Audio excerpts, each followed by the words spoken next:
Third hour of Play and Buck kicks off now, and let's talk about what's going on with our government, specifically what's going on with the Senate. They advanced yesterday the White House request to cut billions in funds for foreign aid and public broadcasting. This is what is known as a Recisions package. It cleared the hurdle last night. J.D. Vance, the vice president, went in there to break the tie once again. The White House wants the cancellation of $9.4 billion in funding that had previously been approved for spending. Well, too bad. That was the old boss. Welcome to the new boss here. Starting the clock on a process that gives lawmakers, what does this say here, 45 days to act. So this will make permanent some of the cuts from DOGE, Clay. Remember, DOGE had all these recommendations. These are DOGE recommendations. And we can get into some more of the specifics of this. But first, I have to say, it's funny to me because the argument that NPR and PBS viewers, supporters have always made, right? The Corporation for Public Broadcasting is going to have a $1.1 billion in cuts. So the argument has always been twofold from them, or two-sided, two-faced. We don't even need the money, but you can't take away the money, which makes absolutely no sense whatsoever. But it actually does expose what's going on here. On the one hand, do they like free money from the government? Yes. Are they used to getting free money from the government? Obviously. But beyond that, I think there's this brand value that is unearned in my mind, or should be unearned, for PBS and NPR, where they get to be something that is mainstream and neutral and government supported. Like, we need this. Like, this is inherently a public good because it's being funded. It's not left-wing agitprop. No, I think that should stop. And it's so obvious that this should have stopped a long time ago. Conservatives and Republicans have been demanding it for a very long time. And it looks like it's about to happen. So everybody should just finally accept that this absurdity, which is throwing money at some left-wing news organizations, is going to come to an end. Yay, Trump. Yeah, and look, I think all of this is very basic. We compete with NPR, this show does, on probably, hundreds of marketplaces nationwide. I mean, NPR is widely distributed, as is this show. And I think most of you would find it ridiculous if the government gave us billions of dollars in support and taxpayer dollars. I mean, it's like, is it a crazy idea? If the government wants to give the Clay and Buck Show a few $1 billion, I'm not gonna yell at them. I'm not gonna get mad at them over it. But it is interesting. Again, I think the marketplace should work. And thanks to you guys, the marketplace, this show is, got 550 affiliates now. We're up 200 affiliates since we took over this show in June of 21. And that's a credit to all of you. NPR, meanwhile, has had diminished audience. And meanwhile, the government is giving them money. Does that seem fair to you? Regardless of what your politics are, I don't think the government should be giving our show money. They certainly shouldn't be giving one of our top competitors money, NPR. So I sent out a joking tweet just now saying Democrats, based on their logic of if we don't provide taxpayer support to NPR and PBS, then those entities shouldn't exist.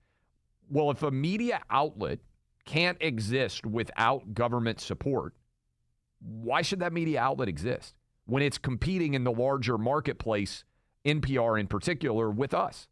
Look, if they do better than us, if there are more people who want to listen to their programming, if there's more people who want to listen to what I consider to be left-wing banal drivel, that's your right. And that's unfortunate, in my opinion, but we got to compete with them. We got to do better. But you shouldn't give them billions of dollars and us nothing. And so I think it would be quite funny if Republicans introduced a bill to give billions of dollars in support to us, to Glenn Beck, to Sean Hannity, to the premier radio network, Jesse Kelly, and meanwhile continue to argue, hey, NPR is fair, and this is not in any way putting a finger on the scale. NPR, I flagged this, Buck, because I do think it's significant to remember. Do you remember this headline that came out in recent vintage? It is, this is what NPR's managing editor for news said on the Hunter Biden story during the 2020 election. We don't want to waste our time on stories that are not really stories, and we don't want to waste the listeners' and readers' time on stories that are just pure distractions. Well, boy, that's a big swing and a miss, but isn't it awfully convenient that during an election cycle, NPR decided they weren't going to talk about a story at all? And as a result, huge percentages of Democrat voters, I think still to this day, to a large extent believe that the Hunter Biden laptop story was entirely manufactured and was made up. And the reality is that, of course, has not been in any way justifiable. They put their finger on the scale to impact the outcome of an election, and your taxpayer dollars went to help subsidize that occurring. That seems like an easy rescission vote. These are things that Elon Musk's DOGE team recognized as expenditures that are unnecessary, and I believe the Republican Party should be able to deliver on this. We hear a lot about, hey, we're spending too much money, we're spending too much money. Well, this is, look, is it a small amount, relatively speaking? Yes. But if it's unnecessary money, do you spend unnecessary money in your family budget? Probably not. So if you're wasteful in your expenditures on a family level, certainly there are lots of these issues that I believe in the larger marketplace we can address and help to remove. So to me, this feels like an absolute no-brainer. Yes, and I think it is finally going to happen. And anytime that the government is cutting wasteful spending is a good time insofar as it sets a precedent and it shows that it's possible. And now more and more people know what a rescissions package is. That this is, when was the last time you heard anyone even talk about that? You'd have to credit DOGE, at least I think, with popularizing far beyond what it used to be, the idea that you could send something to the Congress that says, hey, can we not spend this money? How about that? Let's be. Have you ever heard of a rescissions package before in the Senate before this happened? I know you knew it was a concept, but you heard of one that actually made it. I can't remember the last one that made its way through. This would be the first one that I can think of in a very long time. Yeah, I agree. And again, the precedent that's being set here, I think, is just there should be an open marketplace in media. This seems very basic to me, and it's something that I think every Republican, regardless of your background, should be in favor of. The government shouldn't subsidize some forms of media. And I understand, by the way, in 1975, I understand why there might have been a need to subsidize PBS. Does anybody think there's not enough content now? I just have to be honest with you.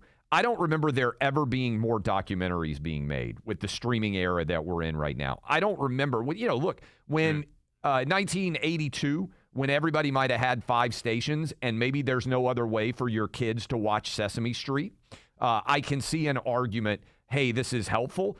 You got a couple of month-old buck. I will tell you out there, for anybody with young kids or grandkids, there has never been more child programming created on a yearly basis right now than exists that is being made right now. And just the sheer necessity of PBS, I believe, isn't Sesame Street on Netflix now? What is PBS even doing that it would need to be subsidized by the American taxpayer, to say nothing of NPR, which, again, we directly compete with, and I know a little bit about their business model. Have you seen the Titan submersible Netflix documentary? There's a few of these popping around now, but just as you were saying, all these documentaries that have been made, I think you would enjoy it, or I think it would be an interesting watch for you. I watched it with Carrie, maybe a week or two ago, and the one thing I'd say that I couldn't believe that they missed this part of it was they don't really tell you or show you anything about the actual implosion. You remember this? This was a crazy story. We were on the air together when this happened back in June of 2023, when there was a guy who's a billionaire. and the guy running this organization, and the billionaire's son, and I think one or two other people who were on this sub that went all the way down to see the Titanic, and in this case, it imploded. But it's a particularly harrowing tale because on the way, this guy should have known what was going to happen here. The documentary makes it clear, and I was watching this thing, and all I could think, Clay, was they paid, I think, $250,000 to get a seat on this submersible. I wouldn't have taken a seat on the submersible if they had paid me $250,000.